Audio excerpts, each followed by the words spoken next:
Welcome to the Postmodern Art Podcast, the podcast dedicated to giving artists who are wowing the world over the platform they deserve. I'm your host, Aiden Ragland, and welcome back to Amateur April, that special time of the year to where I tell you about the artists you should be following today. And for today's episode, we're making quite a trip, not only to tell you about a specific artist, but a very specific project that I think you guys should be sprinting to support today. Today's guest is Lola Aikins, a South African-based animator and visual development artist, leading the charge on the stunning, inspirational indie animated short film NALEDI. I was first made aware of NALEDI thanks to the incredible Indie Animation Day, which next one is on May 16th. Mark it on your calendars, people. But when I saw the absolutely stunning visuals and the story that Lola wanted to tell, well, I knew I had to get her on this podcast to talk about the incredible story that she wants to tell. If you enjoy our guest today, make sure you support her with the links down in the description below, especially with the upcoming Kickstarter to fully fund NALEDI. The Kickstarter should be dropping April 23rd, so definitely mark on your calendar, but I will put the link to the Kickstarter page in the description so you can go ahead, pre-save it, and get it ready to go. If you enjoy the podcast, make sure you like, share, subscribe, or follow whatever audio streaming platform you prefer. Leave 5 stars wherever you can. You know I see that stuff. You know I absolutely enjoy it. If you want to go a little further with that support, may I recommend checking out the incredible merch shop at fourthwall.com, which the link to that will also be in the description below. And hey, look, if all you want is a nice, cool, casual place where you can enjoy some of the other artists that have been on here, really get to know some of the other people that love some of these arts and really want to share their art to the world, maybe consider joining our Discord server, the Artist Sanctuary.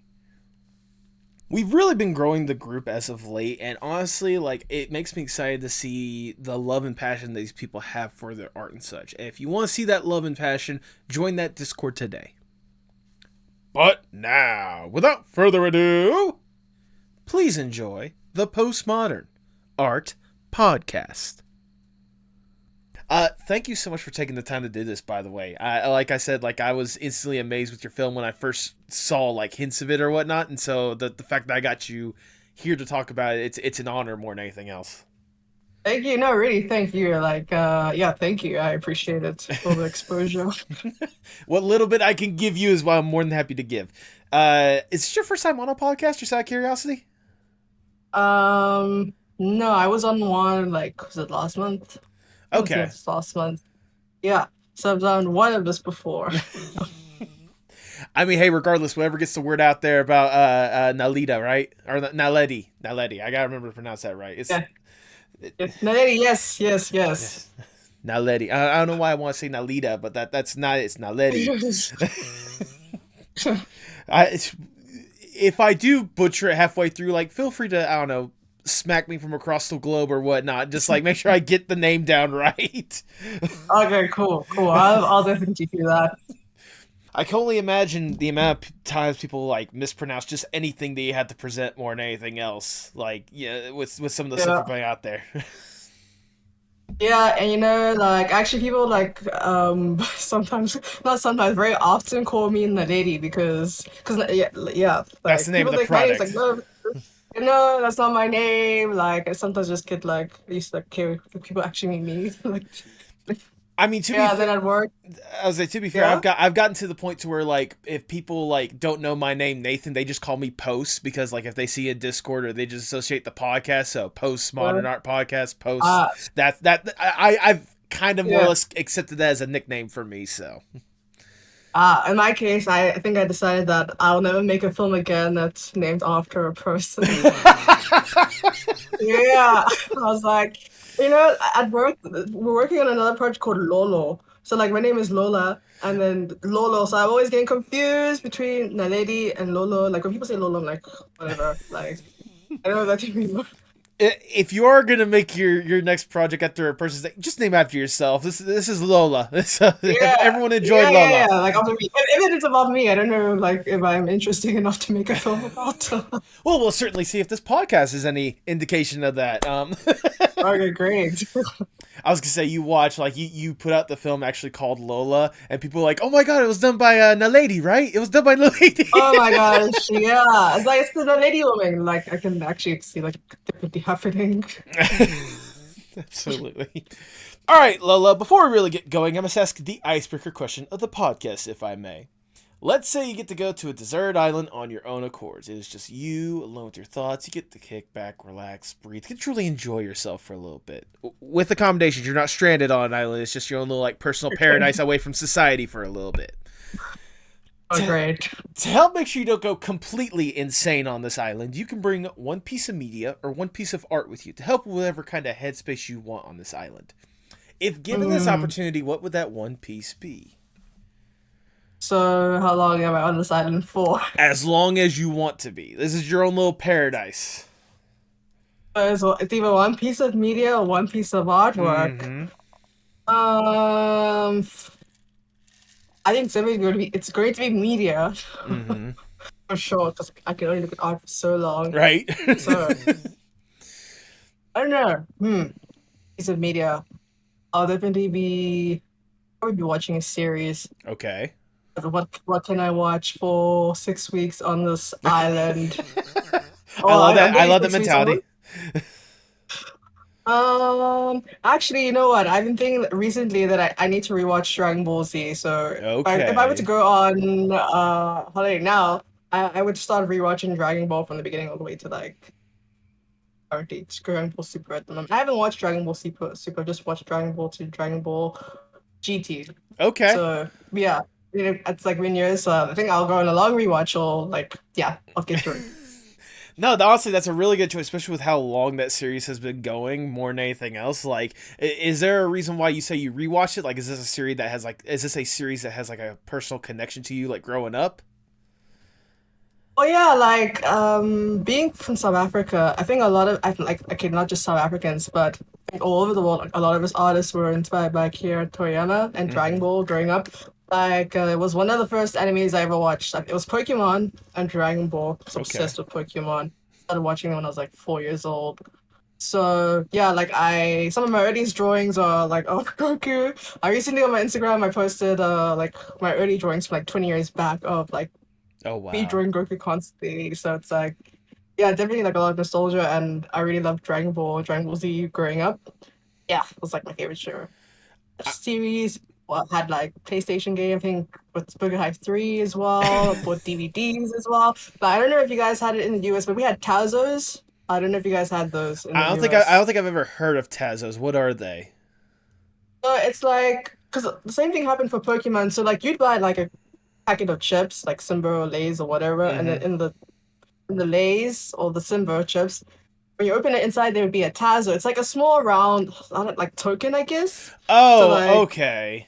yeah, Well, yeah. I know So we had something similar to it. They weren't. I don't remember anything specifically called Tazos, but like back in the '90s, there was things that was like I think it was like Pog chips or something along the lines of that. Like there were like these little chips that would range a variety of things and have like several different like graphics from like different properties and stuff along there. So it sounds very similar to what you're talking about with the Tazos.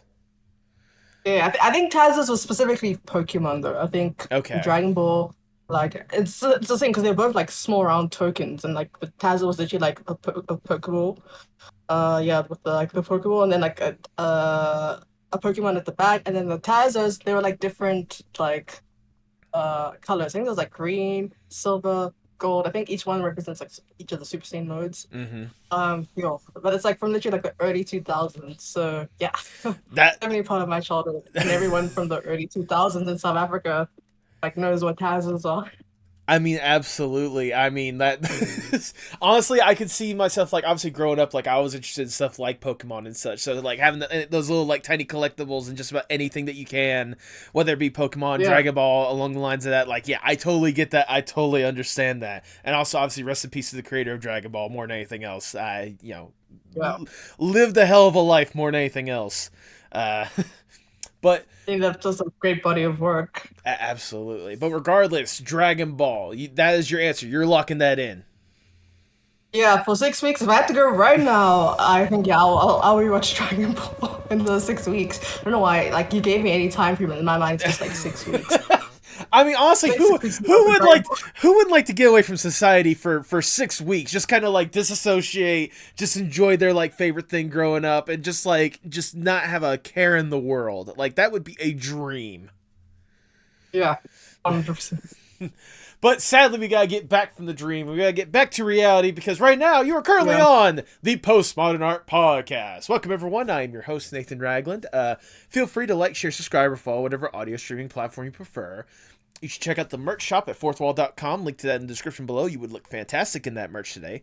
And follow us on Twitter, Instagram, Blue Sky, and TikTok at PostmodArtPod for future updates and guest announcements, including today's guest. She is an animator and visual development artist, leading the charge on the stunning, inspirational indie animated short film NALEDI. NALEDI. I gotta make sure I didn't mispronounce that. NALEDI, welcome to the podcast, Lola Aikins. Yay! Hello, everybody. How are you doing Nice to today, meet you. Lola? I'm good. I'm good. Well, my day is over. It's 7 p.m. where I am. But I had a good day of doing nothing. Good. So this is a great way to end off my weekend. I mean, I would like to hope it's a good way to end your weekend, getting to talk about the incredible art journey you kind of more or less been on, including leading the charge on this incredible like short film that we've been seeing teases of here on the internet and such. Like, I really. I know I said it earlier, but I'm gonna say it again. I have been absolutely addicted to whatever you're doing. Like, I just scrounging for whatever more information I can for this stuff because it looks absolutely amazing, and I definitely want to see more. But Thank you. before we talk about the stuff you're currently doing, I want to go back just a little bit and learn more or less the origin story of Lola. What got you interested in art and animation in the first place?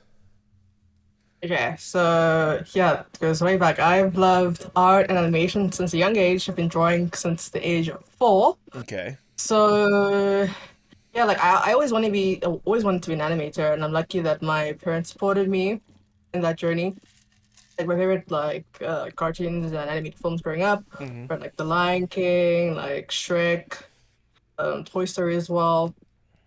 Yeah, like really watching a lot of Disney films and DreamWorks films, and also like anime as well. Like I loved watching Dragon Ball Z, Pokemon. I was obsessed with Pokemon till the age of 20. I had still Pokemon bed sheets. uh, yeah, and like I just been like I really been drawing since like a young age, and for me, like when you're that young, I think it's natural that you want your drawings to eventually move. So yeah, and like also like Samurai Jack was like a really big inspiration for me as well. So yeah, since the age of 9, I've been wanting to do animation and be like a professional artist. And yeah, I took art in high school, and I was lucky enough to like have supportive parents that took me through university and sent me to art school.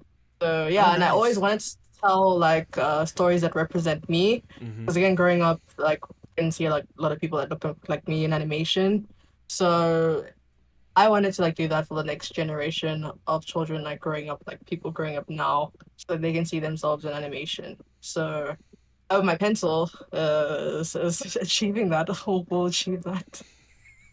Hey, we all gotta start somewhere, right? I mean, like Yeah, especially at that young, like really being like kind of knowing you wanted to be some part of like the creative animation field, like is absolutely insane. Plus, hearing obviously that your parents were super supportive of that, that's gotta be so almost like relieving at the end of the day, just knowing that that love and support is always there for you to really achieve that, you know, amazing goal.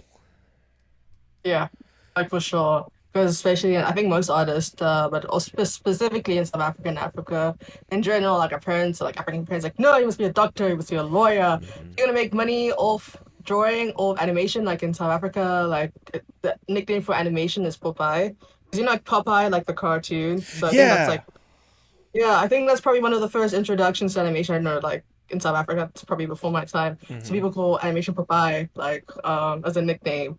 I know, yeah, my parents always supported me. So yeah, I know a lot of people in this industry had to like in South Africa had to fight to be animation, and most of them, like even the best artists in the industry locally, are all self-taught. So I'm super like grateful that I got support from a young age. Oh, absolutely. I mean, especially like you were saying, in kind of that kind of atmosphere to where, like, I imagine, like like you said, animation was considered like Popeye or whatnot. Like, it probably wasn't like a top priority for people that, I can only imagine some of the hardships that even like the generation before you had to deal with in South Africa. So to get that kind of Yeah. love, to get that kind of love and support immediately, like I can't help but just like really love and appreciate that you really got to fester and grow. It makes me wonder, like, what were some kind of like the animation stuff that you were exposed to like growing up? Like, I know you kind of mentioned a little bit with like the Pokemon and the Dragon Ball and such, but like, what were some of the things that really like put you on that path of wanting to go into animation? So I think yeah, like a lot of because my parents like my dad like every month he'd buy my sister and I like videos.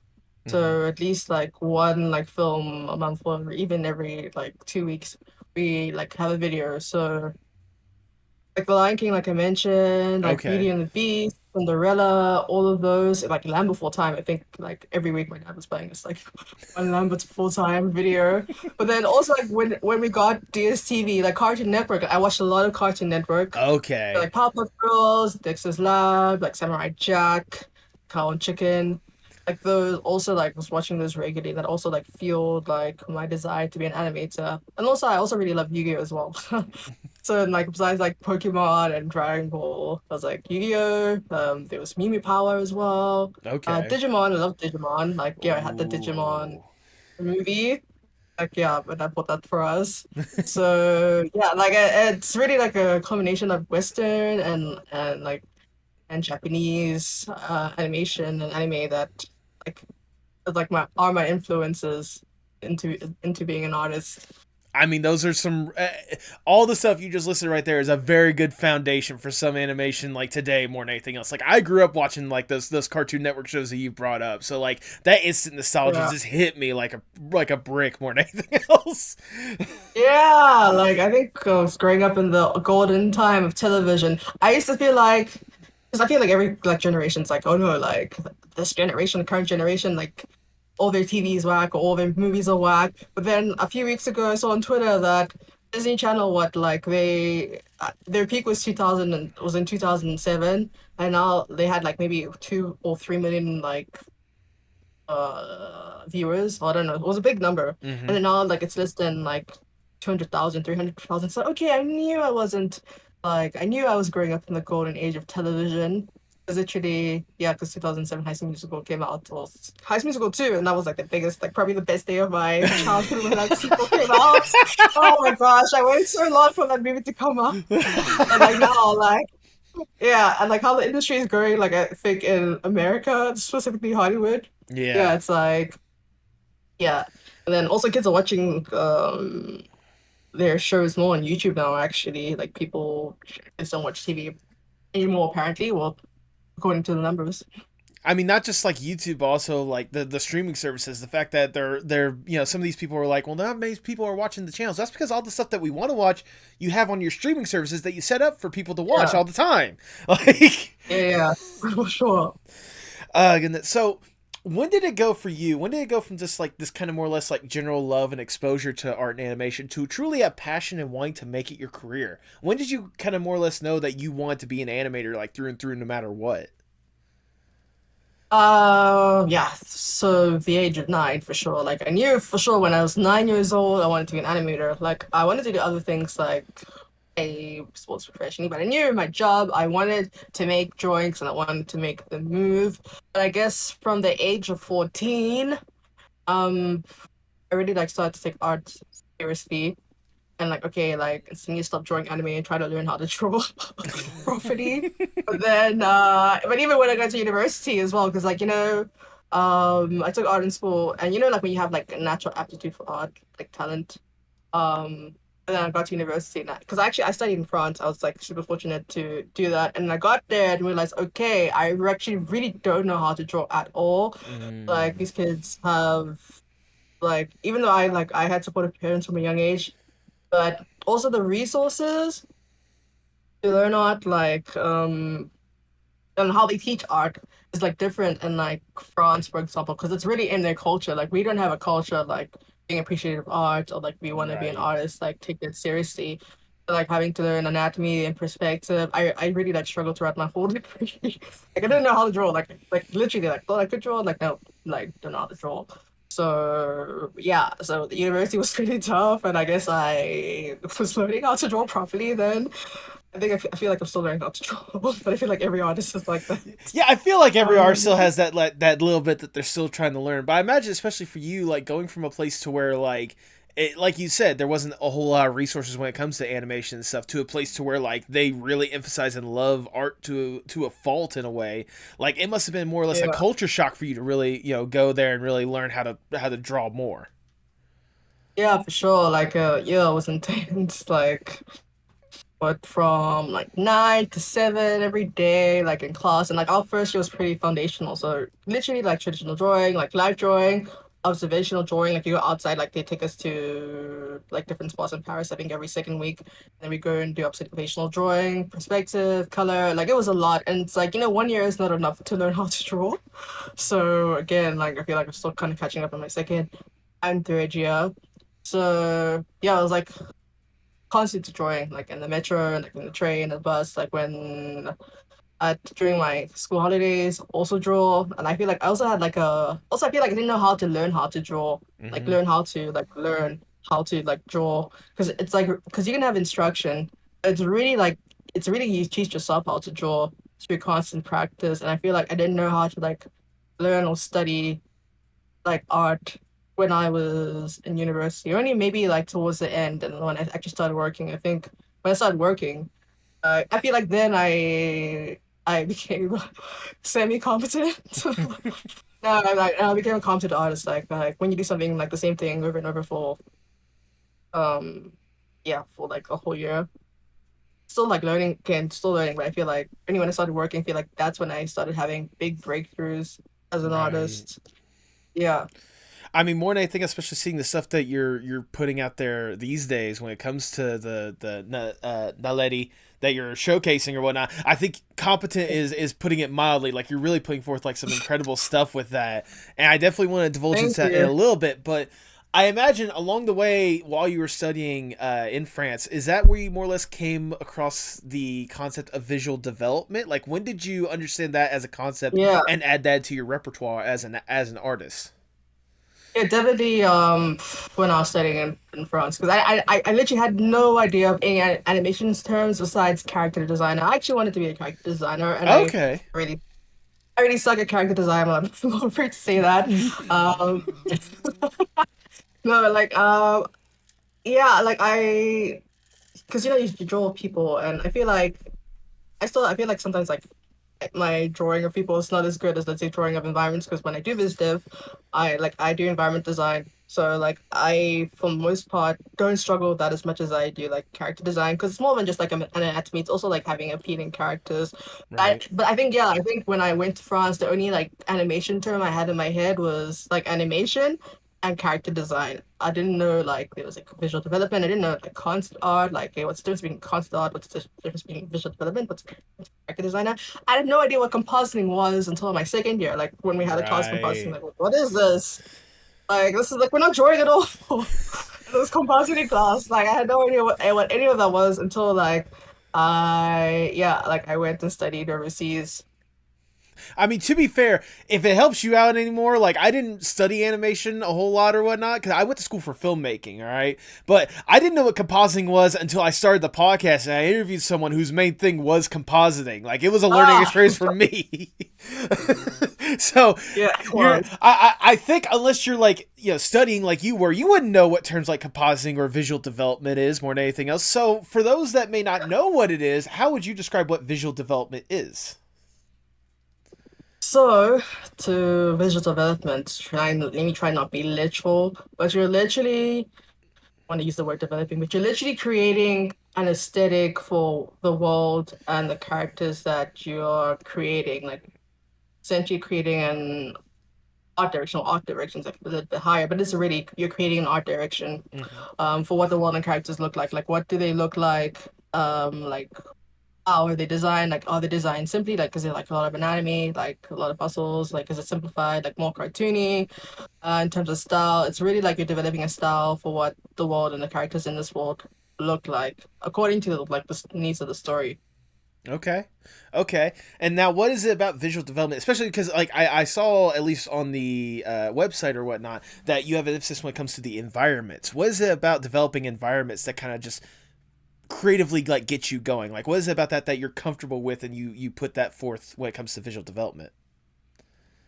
Well, for one, I will be honest. I feel like I'm better at drawing perspective and things that moves like don't move. No, but like I think I don't know, like perspective can be hard, but I feel like it's very logical to a sense. But visual development's not about being logical; it's about finding things that are appealing, even if it doesn't make sense, you know. But that's more Right. like in terms of color as well, and like when you're breaking the model of the character. So, but to be honest, actually, like I said, I wanted to be a character designer, and until I started an internship at when I came back home from university at Small Home Precinct, I actually work there now. Okay. So that was 2019. So my art director, Lisa Foster, at the time he was the art director in NALEDI, but at the time he was also like the art director at the internship that I was working at, and I actually met him in France because he was studying at Gobelin.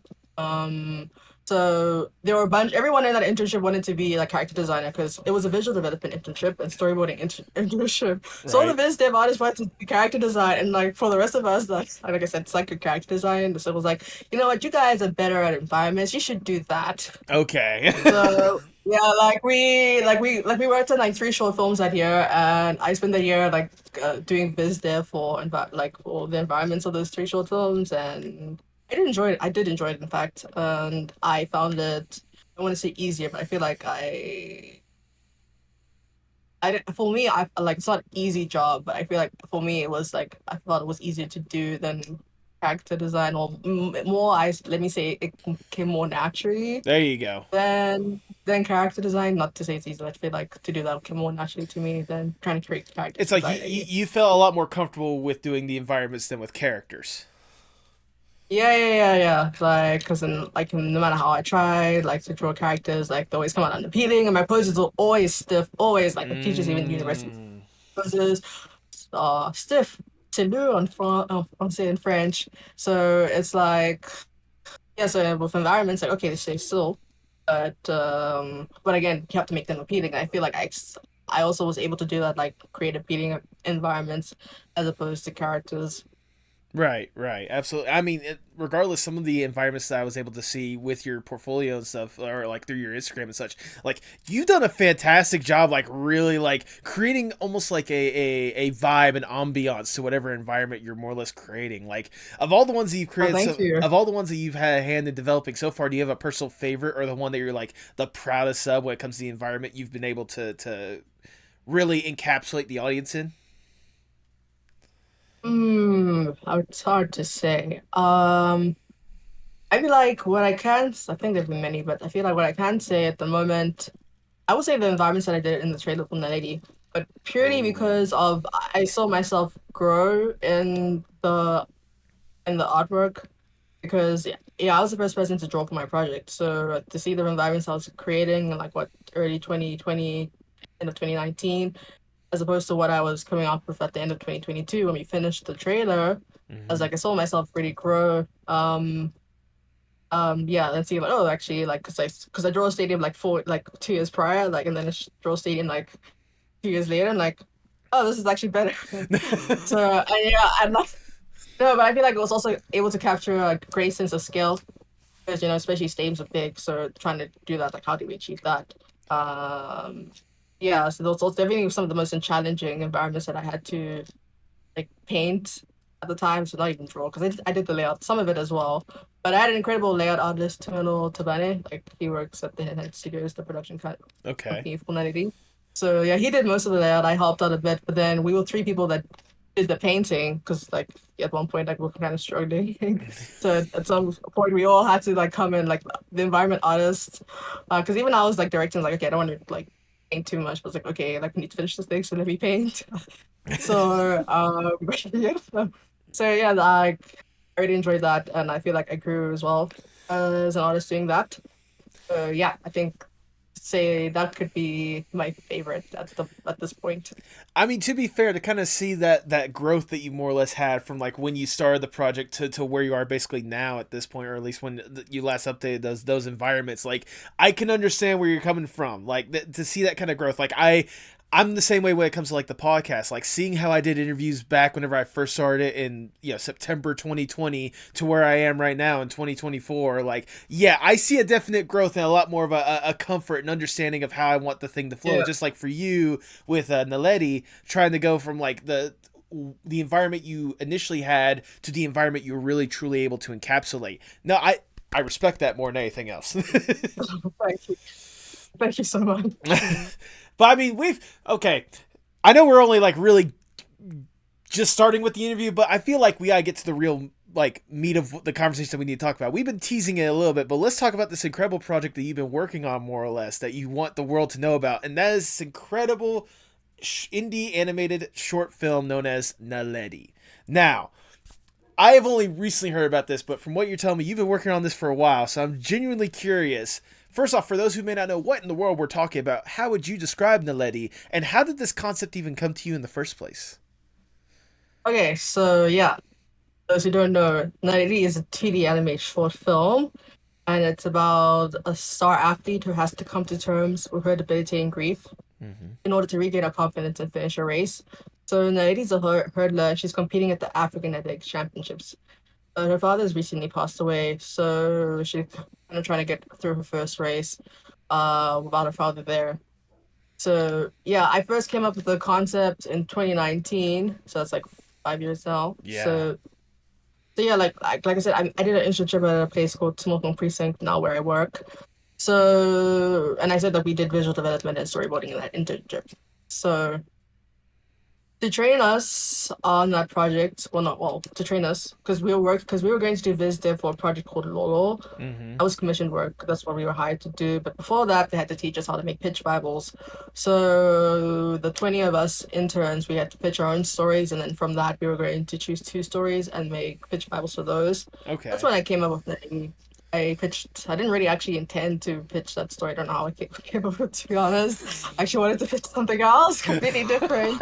But like, but yeah, like I kind of got blocked, and I was talking to like my mentors and like my superiors, and then it's like raise the stakes, and somehow like I came up with NALEDI and like switched like the focus on the character that I wanted to tell. Like maybe let me block this character. Let me switch up the character, like who is the main character, and maybe yeah, and then raise the stakes, and that somehow I came up with this concept in 2019. But yeah, my story didn't get chosen, so I didn't make Okay. a pitch Bible for NALEDI in 2019. But what I did do is that every Wednesday in the internship we would present our personal projects during lunch, and we give each other feedbacks because we wanted to make a magazine, so we gave each other feedback, Okay. and I like worked on the characters and some of the environments then. So yeah, and then I applied for funding later that year and I didn't get it. And then a year later, like end of 2020, I applied for funding. So we're super fortunate in South Africa that we have government funding Mm-hmm. that will fund like creative projects, like will fund films, will fund art projects. Okay. So yeah, I got a production and development grant, two actually, one production, one development grant on that 80. And yeah, from then I started to make a trailer in 2021. That was really like pretty quick. I was like 25 and all of a sudden I'm a director, which is not normal. You have to wait like 10, 15 years to be a director in this industry. So yeah, and really like story is born from like my love for sports. Like yeah, we talk about Okay. inspirations. So yeah, in school I played sports, I played hockey, I did athletics, I played tennis, and like at one point I wanted to play for South Africa. But then I also like suffered injuries. Uh, Particularly when I was in grade 11, I got hit by a hockey ball on my knee and that affected oh. me. And yeah, like I still am suffering to this day for that injury. So yeah, like literally like pretty much ended my sports career. And I was a really great hockey player. Like I played at provincial level, and I wanted to play at national level, but that didn't happen. Mm, So yeah, and then also in 2019 when I was developing the lady, at the same time my grandfather passed away. So that was the first Okay. time I experienced grief. So initially the film was like, so like the grief part wasn't in it at first. Like it was like about loss, like it's just she lost her career, like that's what it was mainly about at the time. So Mm-hmm. and then my grandfather passed away like a few months after I started making this project. So then like the grief kind of like seeped itself in. It's in a way like the film became a catharsis for me to kind of like deal with this grief and dealing with grief for the first time. Okay. So that's like the inspirations behind NALEDI. Okay, so what started off as just kind of more or less like just a story, like a story for an internship that even then like wasn't even the main focus that you wanted to go on. Slowly, but correct me if I'm wrong. Slowly but surely developed into a very much personal project to where you were able to more or less insert yourself into it with your history of both with sports and with grief to kind of tell this like incredibly heartbreaking story, at least from the outsets of it.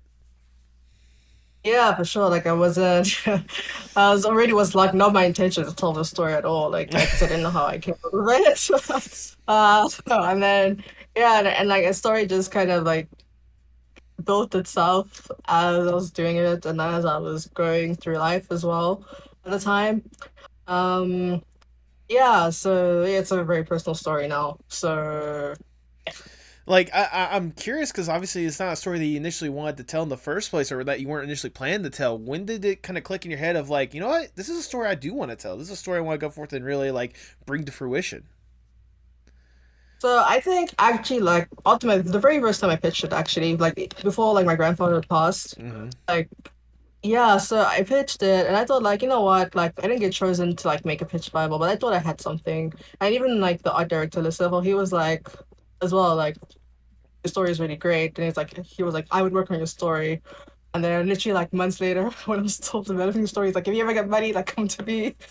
No, seriously, like after that, but even like besides him saying that you like I had something, I really felt like I had something. Um, so I didn't know how big it was at the time, but I thought like it was worth exploring, you know. And also it was like a good way for me to like improve my skill because that was my personal project. Besides like like my personal story, it's also like a way as an artist to like grow and improve like my work as well. Hence why, like during lunch, like every Wednesday, me and my fellow colleagues we present our work and I share like my updates and like they give feedback, you know. No, absolutely. I mean, I can get how this thing really slowly started to snowball into something that you really wanted to tell a story of, like really, really quickly. It Yeah. it also leads me to kind of more or less ask another aspect of it. Like I understand it's personal when it comes to the sports aspect, when it comes to the the grief aspect or whatnot. But another aspect that you've emphasized here and there or whatnot is how much of a story it is like when it comes to the background of it, the fact that it's based in Africa.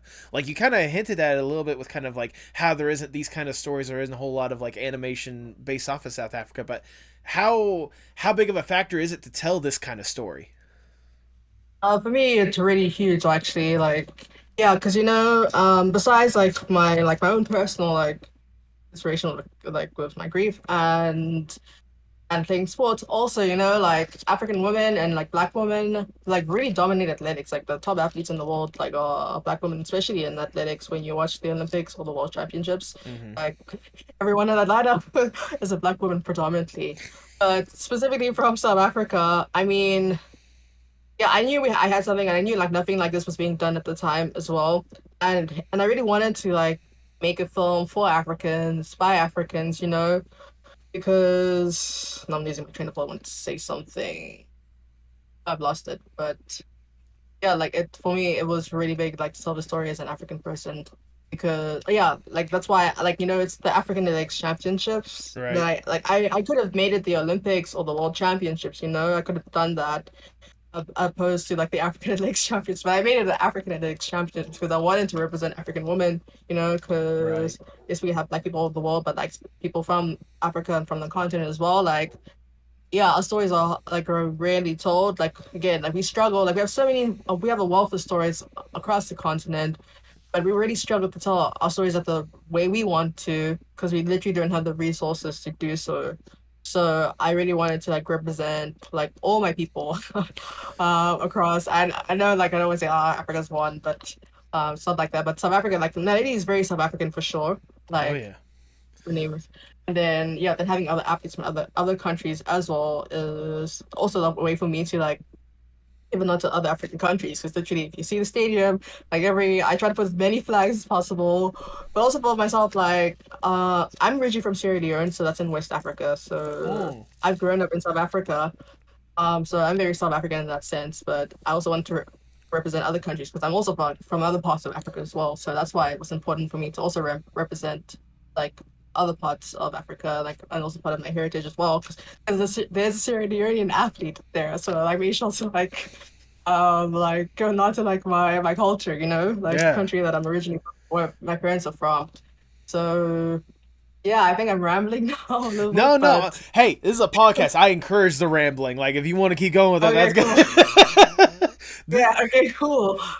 Like the thing I at least wanted to say is like that's part of the reason why I wanted to make sure to have you on this podcast to tell this story. Like, because at least on a global scale. Keep in mind, I'm not as up to date when it comes to Olympic sports or whatnot. So like the only story Yeah. I can only remember from South Africa is the unfortunate story of Pistorius, and even then, that's a white guy from South Africa. That's not even yeah, Um, yeah. The less said about yeah. that, the better. Okay, like that. We're not even Yeah. gonna, So talk about that spiritual story is like a yeah. lot of people sad. But then like yeah, but then again, like like so I don't know if you know Caster Semenya. So she's a South African athlete Okay. and she's a two-time Olympic gold medal winner Mm-hmm. for the 800 meters. It's 800 meters, 400, I think it's 800 meters. So like she's also going through like her own like battle like because essentially she's kind of lost her career because um she's essentially been banned from doing athletics because they kind of want her to the World Athletics wants her to take hormones to lower her testosterone levels. Uh, I don't know. I want to speak out because I don't know if she's intersex. I don't know. But she's a woman. She's a woman, and she identifies as a woman. mm-hmm. But she's obviously very masculine presenting, and she does have more testosterone naturally than the average woman. And what it makes it like no, if you want to like um do athletics like run the 800 meters, you have to lower your testosterone levels to like level it out. But obviously that's a disadvantage to her health, you know, like that affects her. Like if you're gonna take like those hormones are not good for your body. So she's also kind of like inspiration for like NALEDI Yeah. and also like she's also like really fighting for her career. And I really hope that she's able to like finally win her case because at the moment she's going to the human rights court in Europe, I think. Okay. Um, yeah, she's trying to raise funds for that, in fact, because she's in the essentially like was in the prime of her career. Like she didn't compete in the last Olympics. And she will be like only 33 this year, I think, or 32 this Goodness. year. Yeah. Yeah, she's still very young and she can still compete. Like Shelley Fraser Price in the, like it's like what 36, 37, and Mm-hmm. still like competing. So yeah, like that's another like yeah, she's probably the biggest athlete to come out of in terms of athletics to come out of South Africa like, for a woman besides Yeah. Oscar, but he's disgraced. Like I said, the less we Yeah, say about him, the better. yeah, But I mean, that's like, I guess that's hearing stories like that. Obviously, like it's stories like that, and more or less like the stories of what you're trying to tell is the stories that I think should be told more than anything else. I mean, because especially the sports aspect of it, like the sports angle you went with this story is honestly a great angle that you see a lot of sports films telling like the same story over and over again, but like regardless, yeah, it's not like it's a bad story to tell, especially for someone like you that understands like kind of the struggle of competing for a sport, getting ready, like the mental prep, both like on the yeah. field and outside of it. Like I can only imagine for you how both easy but also how challenging on the on both sides it was for you to really tell this story and translate it to animation. Yeah, for sure. Like I have to go back to when I was in school because that's really the last time I was like a athlete and say, okay, like how competitive. Actually like I am naturally a competitive person. Like to this day, not even though I don't play sports anymore, but I'm still competitive. I feel like it's to my detriment actually. Like I feel like I'm too competitive because I worry about things that or I feel like I'm competing with someone that I really am not. Mm-hmm. So it's kind of like a mental thing I had to like get out of my head. But yeah, for sure, like it's not easy being a sportsman, like or sportswoman, and always have to like be in the zone, get in the zone for your next game, and then like when you lose your game or like feel like defeated, like when you really wanted to win that game, or like if you just lost, you know, like if you had a chance, So yeah, and then to translate that to animation, that was quite something else as well. Like okay, like and add the layer of like grief as well on top of Yeah. that. So to be honest, I was learning a lot like in doing this project and doing the trailer. So yeah, like for sure, it was definitely like another like level I had to like I consider. I mean, regardless, I think the from what little bits we have been able to see of Naledi, like you've done a great job, really like translating that, really telling the audience kind of like that mental struggle that the character is more or less going through, and kind of especially the high stakes atmosphere of their situation. Like especially that trailer alone, I made sure to check the trailer right before this interview and whatnot. Like, goodness, like the way you're able to like showcase both like how it would look on the surface versus like how Naledi is looking in the mental with like that interesting like scene where it's everything like is all gray or black or gray black red or whatnot. Like that's a Yeah. visual and a half more than anything else. Like I Thank you. like how I can only imagine like how much of a struggle it was, but also like how relieving it is to tell that kind of aspect, to really show that like inside peer of the mind Yeah. of Naledi as she's going through this. Yeah, for sure that was the hardest part of making the trailer. Like it's really weird. Like I'm an environment artist, but then I really struggled like as a team like to make environments because like besides being an environment artist, I was directing. I had also other people like us doing environments on the project for me. So it's like it was really like we really struggled at one point. Like everyone had to like, and this is like the normal world before we even get to like the panic attack world. Like we had to get everyone on board. Okay, how do we like create this environment, the Yeah. stadium? Like, like it's weird like having like being like this dev artist for environments and can't like direct people to make an environment for me. Like it was really really hard. And then when you get to that aspect, like the panic attack world, that was even harder. Like um, we were in production really like we just started and like we hadn't figured out like how this one looks like. Like we had attempted like doing visual development for sure, but like didn't really have anything concrete that I really liked or was working. Then like also like when like Circle came on board as art director, it's like your ideas are cliches. Like think of something new. I'm like what? My ideas are cliche. It's like yeah. It's like okay. That was super new. And like and then me and Tomoto like the layout artist. So like I had to kind of like try and think of something, when I didn't really have anything, and like give him feedback or give him something to work with, and like I don't know, it kind of clicked like one session, like maybe we have an abandoned stadium. Like I don't know why, like it seems so simple, but we literally spent months like trying to like make this panic attack world, and nothing came that was Mm-hmm. like concrete or was useful, like to the point where we were entering production. We literally didn't know what this world would look like yeah, like we had to like design the layouts, like and then also figure out how to like what like the treatment, like the colors as well.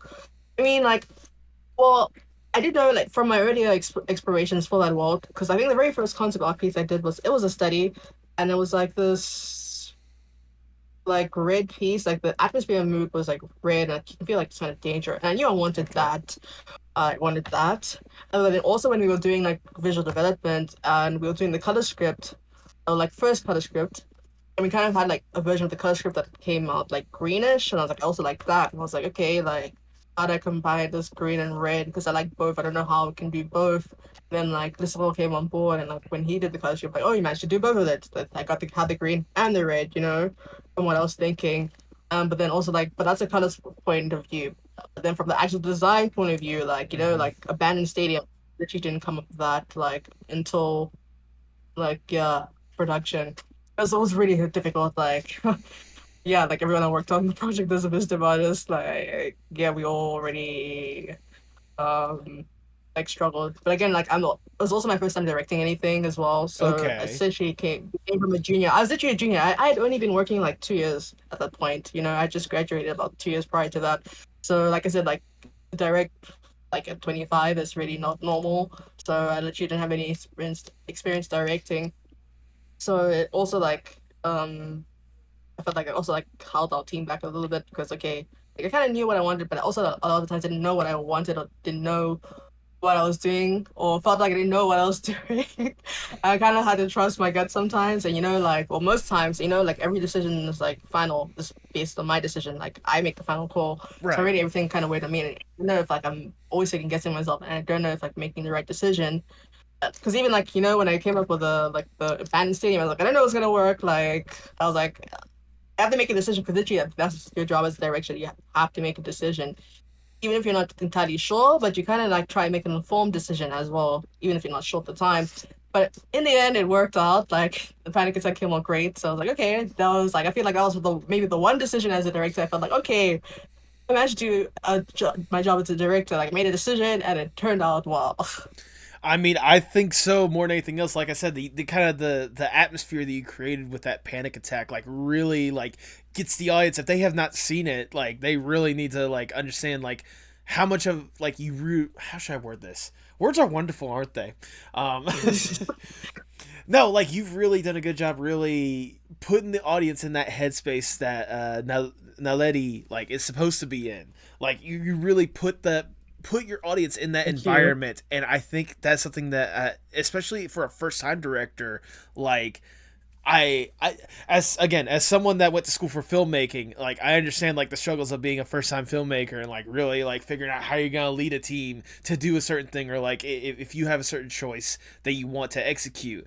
So like to really see like especially at a time of almost like crunch, to really see it come out and turn out wonderfully more than anything else, to provide a good visual that you can now present to other people and be like, do you like this? Do you want to see more of this? Because we want to make more of this.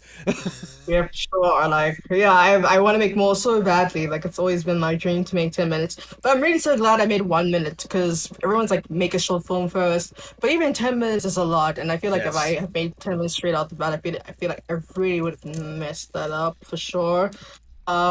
So I'm really glad I got to make 1 minute. It was really trial by fire Yeah, to no directing. joke. No joke when you say trial by fire.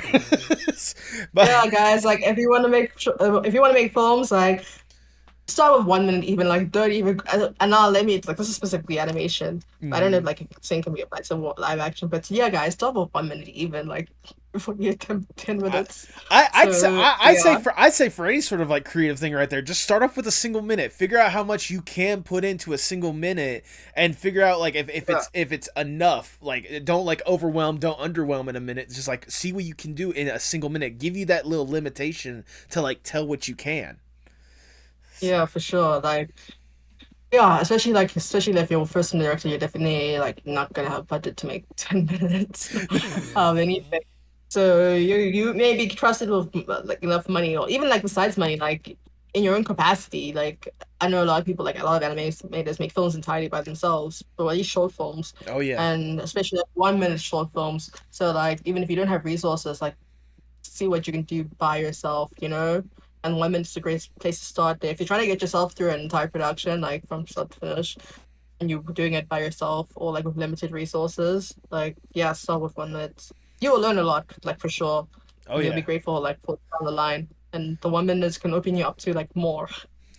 I mean, trust me, I've talked to a good couple of artists on this podcast that do everything, every little aspect of animation on their own. But it's not like they started off by making like a 75 minute feature animated film. No, they started off making like small little 1 minute things before eventually getting to the point where they want to make 10, 15, 20, 30 minute long animation things all by themselves. Yeah, God bless them more than anything else. true. I don't think I could do no, I don't think I can do that. Like 30 minutes, 10 minutes, not even like like people can do make 10 minutes by themselves, but I really like rely on my team for sure Yeah. because like that 1 minute was 2 minutes. Like I want to say it was 20 people like for that 1 minute that worked on it. So I think the quality, like you can see, like many people worked on it. Um, I'm really grateful for the team that I had, and yeah, like my director, also animation director, Super Foster. Yeah, like he did greatly help me. It's like he's essentially he was my co-director for the trailer actually. So I got to see how he led as well and how he did things, and I also learned from him as well. And then everyone as well, like was phenomenal. Like all the animators, all the visual artists, all the background people, sound team, everyone like was phenomenal. So yeah, leading 20 people for the first time as well, like it's also quite a challenge. But luckily, like it was kind of in stages because like it was like five at first, and then like when we went to production, it was like maybe 10 people, and then yeah, like so it was not like 20 people all at once. But that's how production goes, like you're in phases. So and now you want to grow that even more, at least when it comes to Naledi, and try to get that into at least a 10-minute short film. Correct me if I'm wrong. yeah, So yes. what inspired, like, obviously it was a project that eventually snowballed into the little trailer, so why do you want to go forth and really make this an animated short, like a full 10-minute thing? Well, it's always been my intention to make 10 minutes. Like I've had a 10 minute script since like 2019. Oh, okay. So yeah, so like I made a trailer because like with the funding I got, it was not enough to make 10 minutes. It was literally it's like it could only the funding I got could only make me 1 minute. So I was like, okay, make 1 minute, like make a proof of concept teaser and see, okay, when I make this 1 minute, then maybe people may want to see 10 minutes and will hopefully fund me to make 10 minutes. But the intention was always to make 10 minutes. Mm-hmm. Yeah, like I always wanted to make 10 minutes of animation. It's just like kind of had to go in phases, which I'm grateful for. So now I'm hoping to go to the next phase and make 10 minutes of animation. And that next phase includes crowdfunding, which is why at the time that this episode's released, it'll be right on the heels of when you are dropping the Kickstarter for the full Yeah. 10-minute Nalita short film. Why did you want to go forth and at least ask for crowdfunding? Just kind of one of those, like, really, you need the help to really get to that point to make the feature length that, or the full length 10 minutes that you've had since 2019? Yeah, so crowdfunding. So yeah, like I've tried to go the traditional route of funding. I got traditional funding for the teaser, and then I got some funding for the production of the film. But we cannot access those funds until like we get 50% of the budget. Oh, okay. Um, yeah, even then, it's not even 10% of the money that we need, but it's something. But yeah, like it's pretty much all of last year after we made the trailer, we were applying for funding. Because also I have French co-producers avec Sans Vous, they're based in Okay. Paris. They came on board after we finished the trailer. Met them in Paris, no, in Annecy, whilst we're still making the trailer, but then only when we finished, like we started to actually work together. So yeah, like in South Africa and in France, all of last year we were trying to raise funds and like had our plan going and successful and had we got all the funding that we wanted. Like we would have had our budget and we would have started production actually in January. That was the goal actually to start production this past January. Obviously didn't happen. We spent half of last year raising funds and then yeah, and then September literally all the rejections came. Like we only got one Mm, like acceptance. It was the first grant we actually applied for, the National Film Video Foundation in South Africa. okay. That acceptance came in April of last year, so yeah, about a year. But then everything else, like all the answers came in September, and all of them were like no's. And literally, Mm. like three of them were like in the same week. Two of the rejections were on the same day. I was like, wow. Oh, that hurts. Ooh. Yeah, I was it's like, this is a setback, like very big setback. And it's like I had to tell my team, it's like they work it out. Be like, hey guys, I've got Jake's like, oh, okay. I was like, guys, we were gonna make this film regardless, and then like go back to my desk after the meeting. It's like, oh snap, it's pretty big setback. So yeah, like I had always like for a while I did want to do crowdfunding, but like for me, I really found it like as a last minute, not last minute, like a last resort hmm type of situation because it's really something not to take lightly.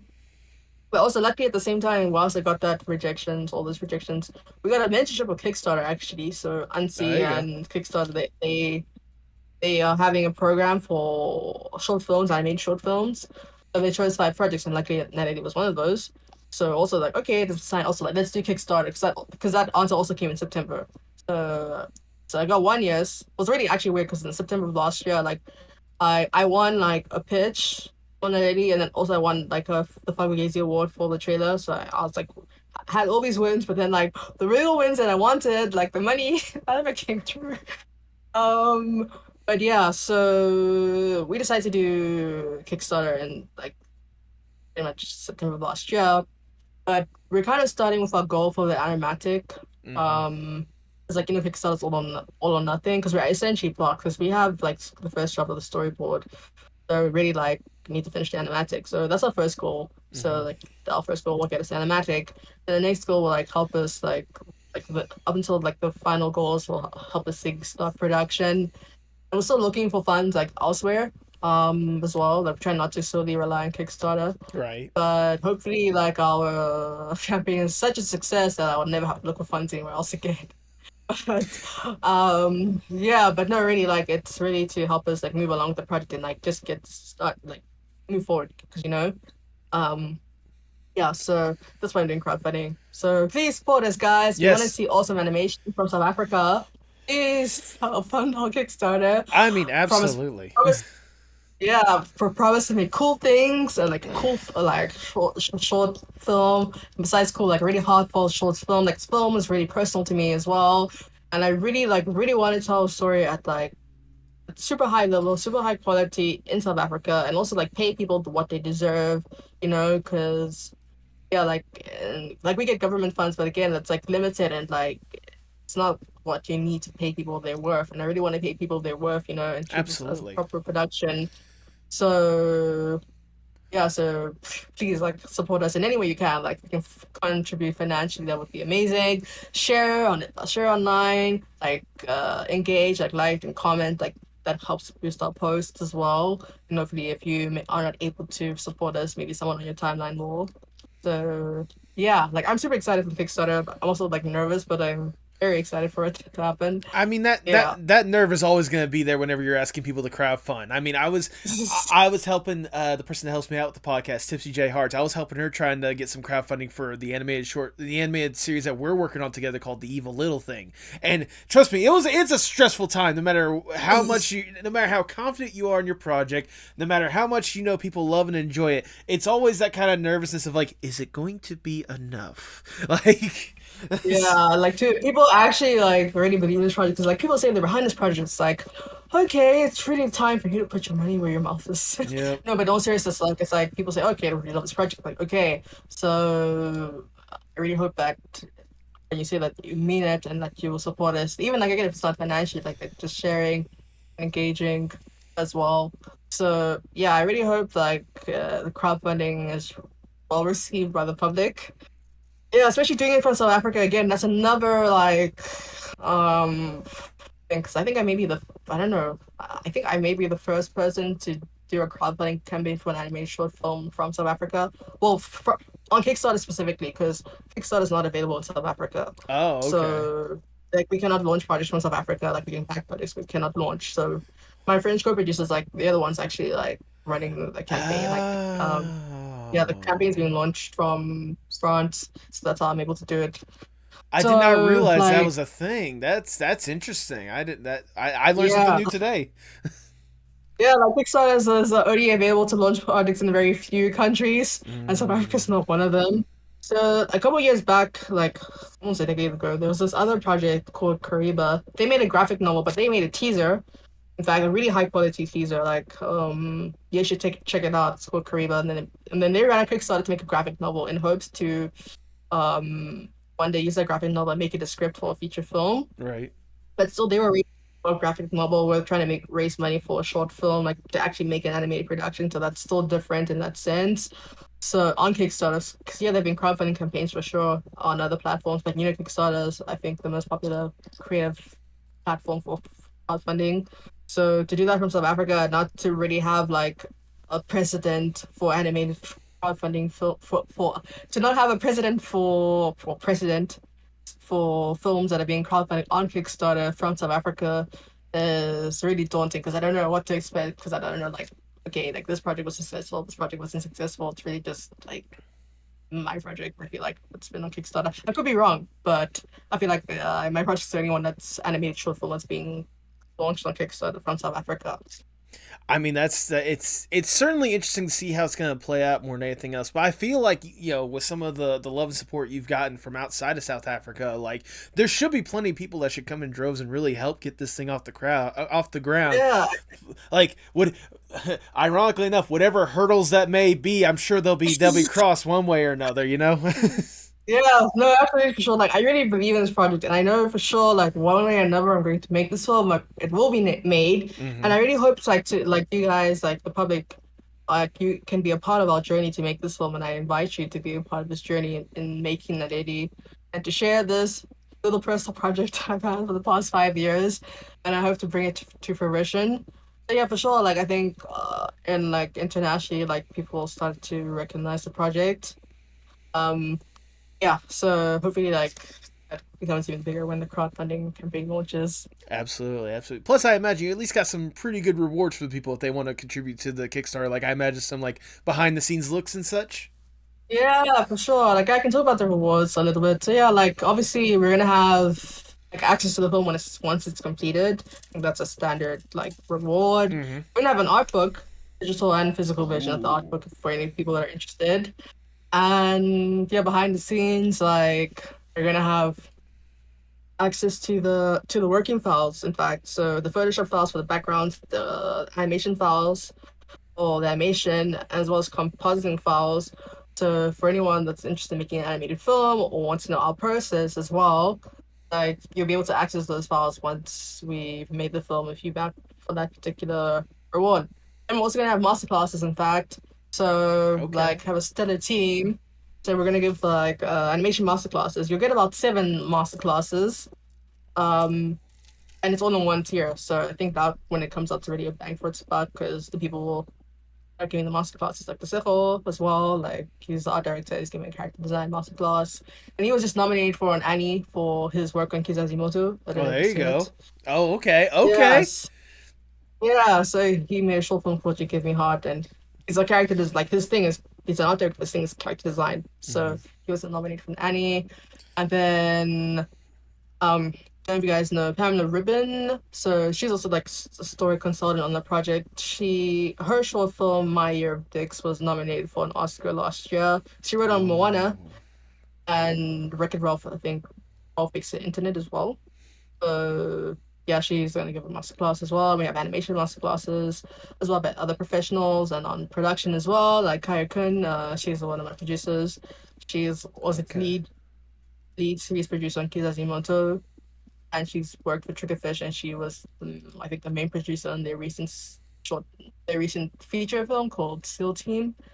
So she's also going to give a masterclass in production, which people don't really like, think about, like go production, like being a producer, and then storyboarding, background layout, yeah, and post production. So yeah, those are some of the rewards, and then there's obviously more than this, but I think those are the ones that I like the most so far. I was gonna say I'm definitely gonna have to look into getting that art book because that's something I definitely Ah, got to cool. especially the like I said especially what I have been able to see so far with Naledi or whatnot. Like I if I don't get that art book, it would be a disservice to me more than anything else. Oh, great! I'm glad you would have done an art book. Like, yeah, I'm super excited to make the art book as well. Like, make a proper art book as well. Right? Yeah, because I think our art is amazing. And when we get the funds to make the film, we still have to do more visits because we have like a established art direction for sure. Right. We still have to do more visits. There's some environments that haven't been designed because they're not in the trailer, so they have not been designed. Hmm. Um, and overall, like, yeah, like I think also like to upgrade the aesthetic for the panic attack. I know it's amazing, but like I said, like we literally had to do that like in crunch time and just kind of do it. But I think it can be better, and I have an Hmm. idea. So we're still gonna like do more art, like do more visual development work, before we start animation. So Right. yeah, guys, like art's gonna be cool. Like it's the coolest looking project coming out of one of the coolest looking projects coming out of Africa. Because like now in the past year or so, there've been a bunch of cool projects coming out of Africa. But yeah, like we're making this film in Africa, well in South Africa by Africans, which is I think yeah like really commendable because a lot of the projects that have been coming out like have been by major Netflix funding them like Disney and Netflix, but we're making this film independently from South Africa, so yeah, we really need the support. Yeah.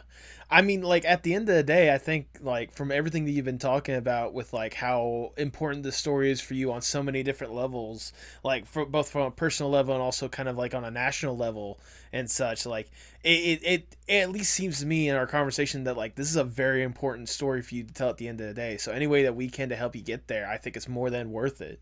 So. Yeah, like it really is. Like I'm really excited. Like I can't wait until the film is made. Well, I enjoy the journey for sure, but like Hmm. I think I will definitely be sad when the film is made. Like oh my gosh, spent like years. I've especially spent like at this point, like I think when I imagine hopefully the film comes out, I would have like spent all of my 20s trying to make this film. So well, majority of it, yeah, pretty much all of it. Right. So I think I'll be quite sad when it's done, but it'll be really like something like wow, like it's really quite a journey to make this film and to really like make a film that is not just for me, but for a lot of other people as well. You know, and what it means for other people. Like, yeah, I really think like what I'm doing is unprecedented in a lot of ways. You know, like if I can make this film independently at this quality and do it, yeah, independently, that'll be really like quite an achievement. You know, so and I feel like it'll give a lot of people hope as well. A lot of people in Africa, South Africa, like my peers as well, my colleagues as well, like inspiration, and they know that they can do it by in South Africa or wherever in Africa you may be, because yeah, our stories deserve to be told, and I think mine is just one of very many, and I feel like mine is just a first stepping stone to hopefully open floodgates for other independent creators to make their films in Africa, and even if they want to make it like mainstream. But I feel like able to do it by yourself or mainly one like with a team, but make it independently, and make a high quality film in Africa. I feel like my film will definitely be a precedent for that. I sincerely hope so, and then some. I mean, even then, just like thinking about all that you've put into this film, and even before that, thinking of your art journey as a whole, starting whenever you were little and drawing, Goku and Pokemon and Powerpuff Girls and stuff along the lines of that, like to where you are now. Does it amaze you how far you've been able to develop as an artist on this art journey? Yeah, for sure. Like as artists, like you're always trying to like level up and see like like I want to be there, but I'm here. But then if I see where I was drawing like literally 20 years ago, yeah, like it's really really improved. Like I'm probably like a professional artist. Like I can say that like it's my job to do art, you know. And I make a living off of that. And I've grown as an artist in the past 20 years, especially in like the past like decade since I like it's almost a decade since I started university. But yeah, like I've definitely improved so much and grown so much, and I really can't believe where I am because there's really times like I think as an artist so frustrated, and I was talking about how like I felt like at one point I didn't know how to learn, so I felt like I always worked hard at school, and then like I would not get the same marks as my colleagues. I just not have this like my colleagues, my classmates just don't have the skill, and they would like spend like maybe like an hour on their homework, and I spend like this whole day, and I still like my homework suck. But yeah, I'm really proud of where I've come as an artist and how I've improved a lot, and I'm really excited to keep on growing as an artist, and also like not just an artist, but as a director as well. Yeah. Yeah, and like when you direct, actually you draw less. So I need to like find time, like make the time, I make the time to draw more. Even at work, like I'm also like art directing. Actually, yeah, I'm the art directing for the first time at work. So that's also something that's really cool. So like, oh, I'm actually art directing and I'm a director. So that's really cool. I wouldn't think I'd do all of this to be like so young. Like I said, it's not normal to do all of this at such a young age. Because especially in South Africa, since we're kind of like the first people, not many people doing this and like doing animation in South Africa, it's kind of like the industry is really young Yeah. in South Africa and Africa as a whole, like really, really young. Like most of the people are like under 35 working in the industry, like all the top artists are like 35 and under. So, and people are directing like really young. So to do this to do this at such a young age, I'm really blessed and grateful, and I can't wait to do more and improve and be even better in the future. I mean, I certainly can't wait to see what the future holds for you. But for this next question, if I may, let's say for the future we go a little above and beyond, and I give you, Lola, the dream scenario.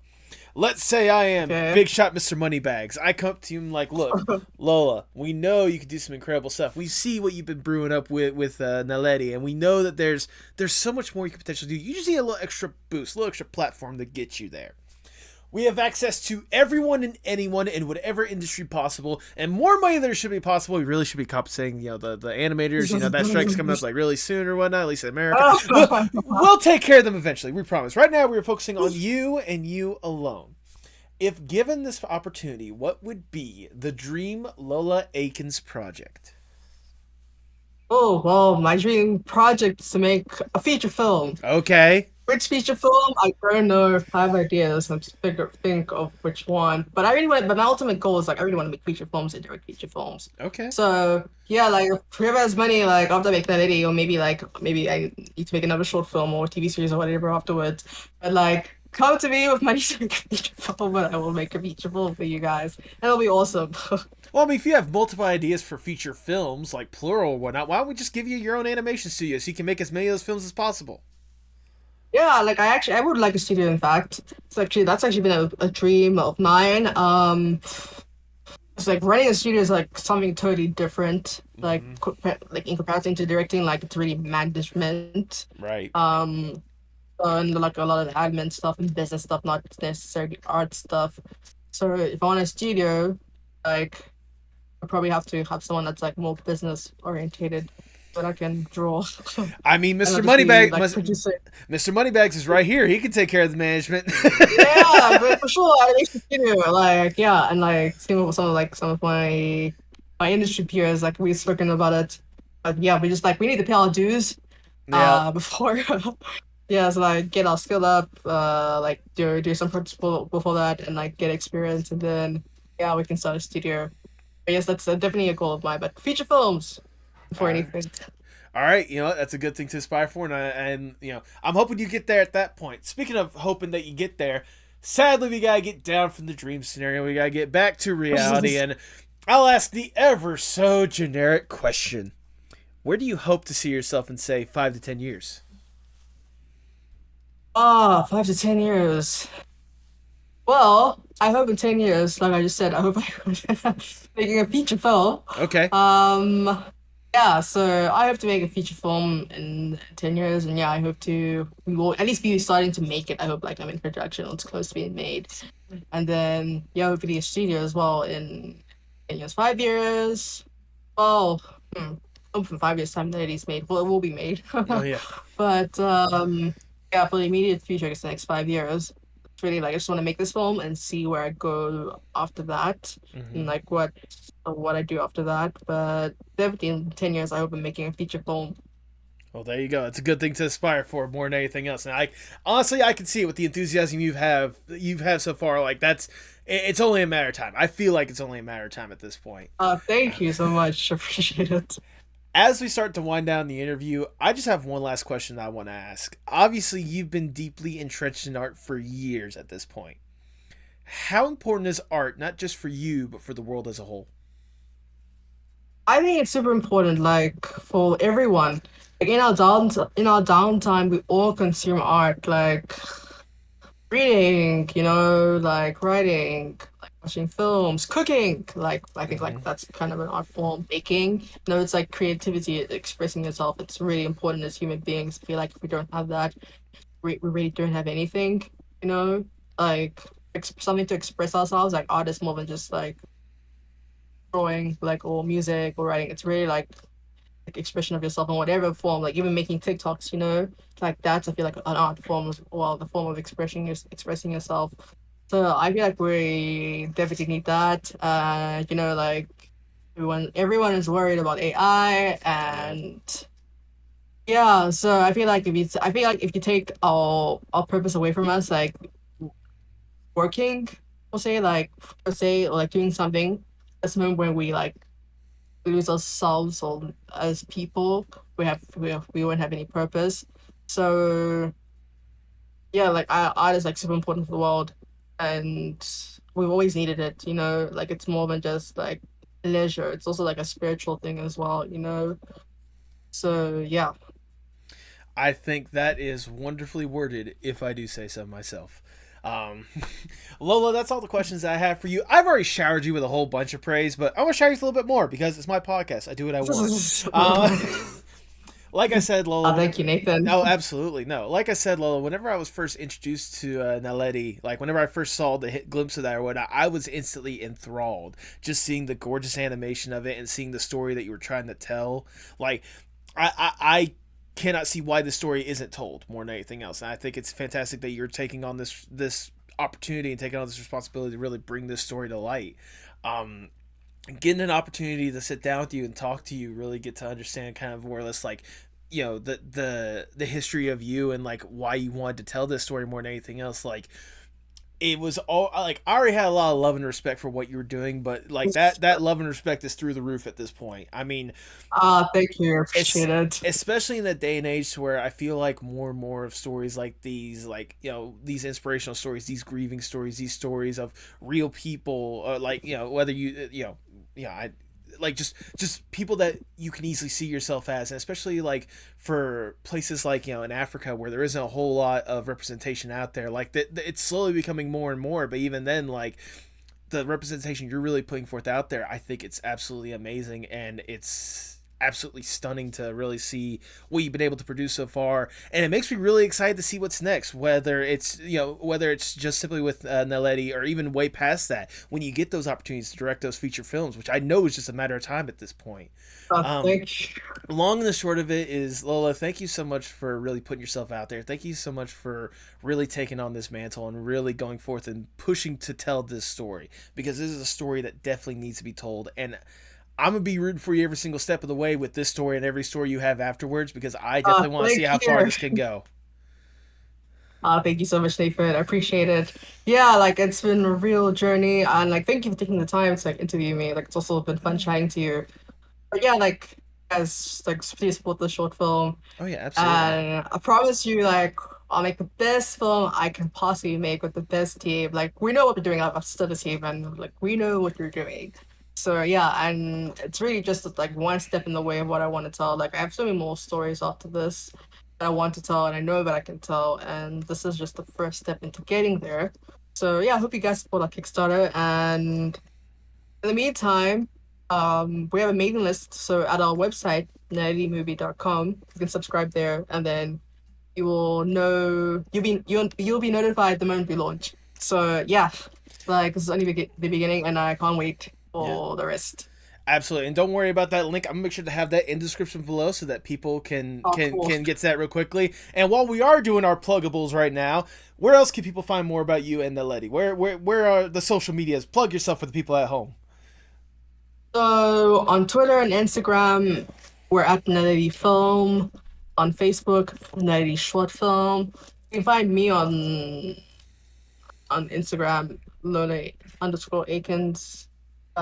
Yeah, my name underscore like yeah, Lola underscore Aikins on Instagram. So yeah, then you can find me on Twitter. Or like my own personal Twitter, like at alms11 underscore. But there, I really just post nonsense because this is my personal Twitter. I just talk about really just like talking to myself on my own personal accounts on Twitter. But yeah, I'm there for the engagement. Yeah, like that's where you can find me. There you go. I was gonna say I know I can find you on Twitter because that's how we were able to make this connection, really get the Yeah, gears going for this thing. Um, yeah, like yeah. All of the stuff is kind of professional, but like my personal Twitter is like, yeah, like they just post nonsense. But I am promoting Naledi there. That's how you found me. So like when the Kickstarter comes out, I'm like actually was thinking about this to myself already. I was like, I really need to try not and just like retweet or just post anything during the campaign. Like everything I post on my personal Twitter should be about Naledi. So like things just don't get lost. So like I have to mentally prepare for that. I mean, you gotta at least let people know that, like, obviously the cool person behind the incredible film or whatnot. So letting a little bit of your personal stuff out there isn't gonna hurt. Yeah, that's true. It's true. I feel like I should tone it down because I feel like I just like retweet everything or like quote everything. Like no, like maybe like just a little bit, then everything else can be nitty. At least during the campaign, then afterwards I can do whatever I want. Go back to like There you what I've go. been doing. Go back to posting about Beyonce or whatever you were talking about beforehand. Oh my god, be my tweet. Look, hey, and Yeah. listen. I was a huge fan of Renaissance. Okay, I get it. I get it. I saw her in tour last year. It was incredible. So Oh I'm my. not ashamed, by the way. Oh But no, there's no. yeah, like I'll go back to that. There's no need to be ashamed of that stuff. All right, it's Beyonce for God's sakes. Anyways, Yeah. but Oh, it's funny. anywho, do you have any final words before we sign off? I would say like for those that are getting into animation or art, I'd say just like keep on doing you and just keep on pushing and keep your passion. I know like worldwide, like everyone's kind of scared of how the industry is going, like in animation, and I guess in art in general, and Hollywood in general. But if you keep on drawing and you keep on like honing your craft, you should have nothing to worry about with AI. Like, not to, I'm not trying to be like, oh no, it's nothing to fear. Like, we mustn't fear it because it's gonna be there for sure. I'm gonna have to adapt to it, I think. But I think it's an art to just keep on pushing and just like keep on believing in yourself. And there's an audience for what you want to tell, really. Like whatever story it is, whatever you want to create, there's an audience. There's someone out there that wants to see or hear what you're doing. And just keep on remembering that and keep on putting yourself out there. That is wonderfully worded, if I do say so myself. With that, all I've got to say is for the people at home, if you can, pay your artists. Yes, please, please. Tell me what's wrong, tell me sparks in motion. Sing me a song, tell me your eyes can all open. Show me it all, pick me up in the car you drove when you used to call. Show me it all.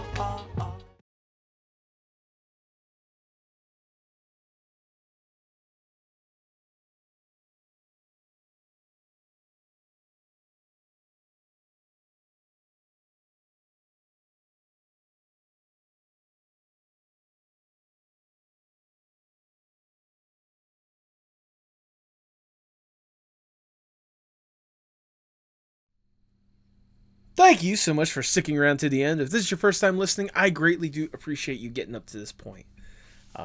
Like I said in the intro, and as you could probably tell throughout, this was a conversation I was excited to have with Lola.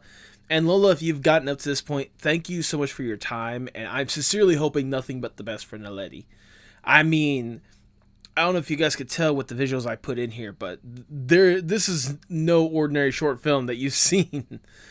Like, it's absolutely stunning, and the story alone is just like so heartbreaking. Like, yeah, it's a common tale in some sense, but also like it's a great tale to tell. But more than anything else, I really wanted to showcase like the different ideals and different stories just all around the world that people really want to tell. That was a major reason why I wanted to bring Lola on, because I try to get more of an international scope as much as I can when it comes to this podcast. Now, obviously, the language barrier is going to be hard for me to get certain guests on the podcast, and that's something that I've accepted. But there are some guests that you can instantly tell, like with the story that they want to tell, that there is no barrier, there's no border, there is nothing out there that should stop that story from being told. And with what Lola is doing with NALEDI, I think is a fantastic story that needs to be told. There needs to be more stories like her, like hers, like NALEDI, that should be told out there into the world.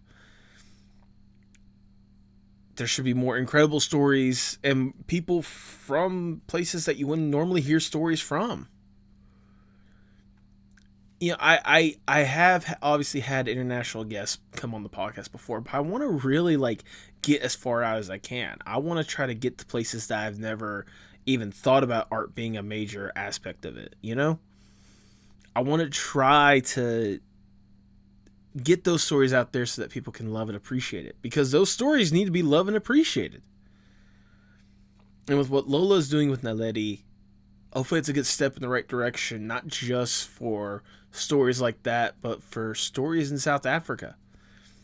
I sincerely hope that people get an opportunity to check out NALEDI, support NALEDI, and really see it to its full potential and really see the impact it could have. Because I feel like there's a lot of people that could absolutely love the story that is being told and really connect with it on a very personal level. No matter where they came from, no matter how they were raised, no matter what experiences they had throughout life, this is a story that everyone can relate to. And that's the beauty of art. That's the thing that I want to illustrate with opportunities like this podcast, with stuff like Amateur April, to bring on artists that want to tell their story and just need that little extra opportunity. I mean, I think Lola's doing a great job on her own, like really getting the word out there, but I know that any little bit can help. And that's why I sincerely hope you guys, if you can, take the time, go to that Kickstarter, support NALEDI, support incredible stories like this one.